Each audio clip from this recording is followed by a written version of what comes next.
हम उनके राष्ट्रीय नेताओं से हमारी बातचीत चल रही है, चाहे राहुल जी है, सोनिया जी है, खरगे साहब है, वेणुगोपाल जी है, और ये जो बड़े नेता है, जो डिसीजन मेकर है, उनके साथ उद्धव ठाकरे जी का हमारा डायलॉग बहुत ही अच्छी तरह से चल रहा है।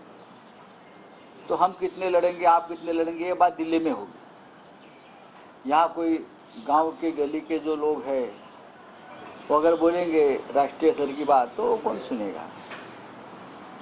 हमने कहा है कि हम हमेशा महाराष्ट्र में 23 सीटें लड़ते आए हैं, 23 जगह पर लोकसभा में, एक दादरा नगर हवेली, वो हम हमारी सीटें कायम करें, इतना ही कहा ना। और जब हम पहली बार बैठे थे या दूसरी बार बैठे तो हमने ये तय किया था कि जीते हुए जो सीटें हैं, जो सीट हम जीत, एनसीपी हो चाहे हम हैं, उसके ऊपर बाद में बात करेंगे, उसके ऊपर बाद में बात करेंगे।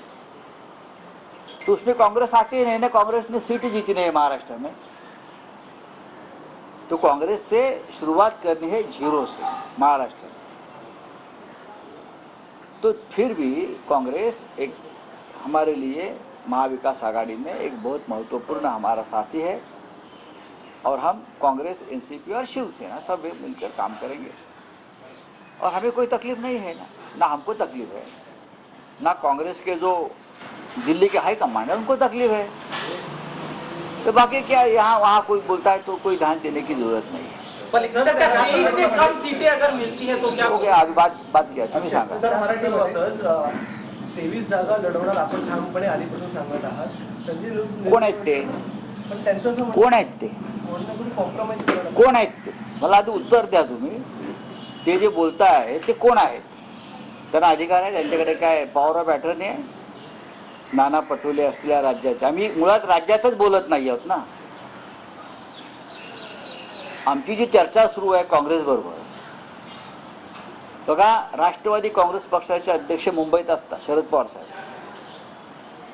शिवसेनेचे पक्षप्रमुख माननीय उद्धव ठाकरे मुंबईत असतात, आमच्या दोघात संवाद आहे.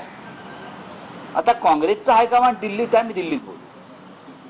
मला माझ्या माहितीप्रमाणे आज नाना पटोले आज दिल्लीत गेलेले, कारण आमची अनेक नेत्यांशी चर्चा झाली.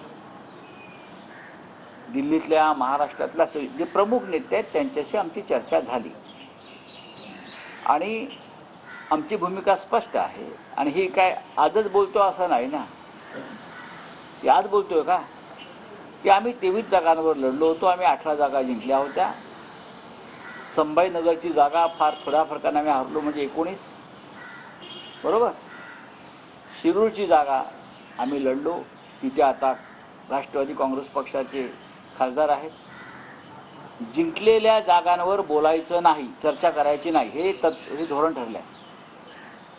जिंकलेल्या, आता काँग्रेसने जागाच जिंकलेल्या नव्हत्या महाराष्ट्रात, पण जिथे काँग्रेसची ताकद आहे, जिथे काँग्रेस जिंकू शकते, जिथे काँग्रेसची आम्हाला मदत होऊ शकते, तिथे काँग्रेस राहणारच. आणि याच्यावरती दिल्लीचं हायकमांड काँग्रेसचं आणि आमचं एकमत झालेलं आहे. त्याच्यामुळे महाराष्ट्रामध्ये जर कोणी काय इतर मुंबईतलं कोणी बोलत असेल तर त्याकडे आम्ही फार गांभीर्यानं पाहण्याची गरज नाही. उद्धव ठाकरे आणि माननीय शरद पवार साहेब यांच्यामध्ये उत्तम संवाद आहे. शरद पवार, माननीय उद्धव ठाकरे आणि दिल्लीत खरगे साहेब, राहुलजी आणि वेणुगोपालजी यांच्यामध्ये अत्यंत चांगला संवाद आहे. बघू ना, आम्ही पाहू की काय करायचं ते. पण शिवसेनेच्या ज्या 23 जागा आहेत त्यामध्येच वंचितच्या देखील जागा मिळणार असं पाहू ना. वंचित बरोबर सुद्धा चर्चा अंतिम टप्प्यात आहे. माझं असं म्हणणं आहे किंवा माझ्या पक्षाचं असं म्हणणं आहे, उद्धव ठाकरे साहेबांचं म्हणणं आहे, माननीय शरद पवारांचं असं म्हणणं आहे की वंचित आघाडीचा जो फोर्स आहे तो आपल्याबरोबर घ्यायला हवा. त्याच्याविषयी कोणाच्या मनात शंका असण्याचं कारण नाही. काँग्रेसनं सुद्धा त्याला सहमती दिली आहे दिल्लीतल्या नेत्यांनी. आणि मी वारंवार सांगतो की प्रकाश आंबेडकरजी यांचं नेतृत्व या महाराष्ट्रामध्ये आहे. आणि त्यांची भूमिका या देशातून हुकुमशाही कायमची नष्ट करावी या पद्धतीची आहे. डॉक्टर बाबासाहेब आंबेडकरांचीच भूमिका ते मांडतात. आम्ही सगळे डॉक्टर आंबेडकरांची भूमिका मांडतोय. त्याच्यामध्ये मतभेद असण्याचं कारण नाही. या क्षणी तरी आम्ही एकत्र सगळे चर्चाच करतो आहोत.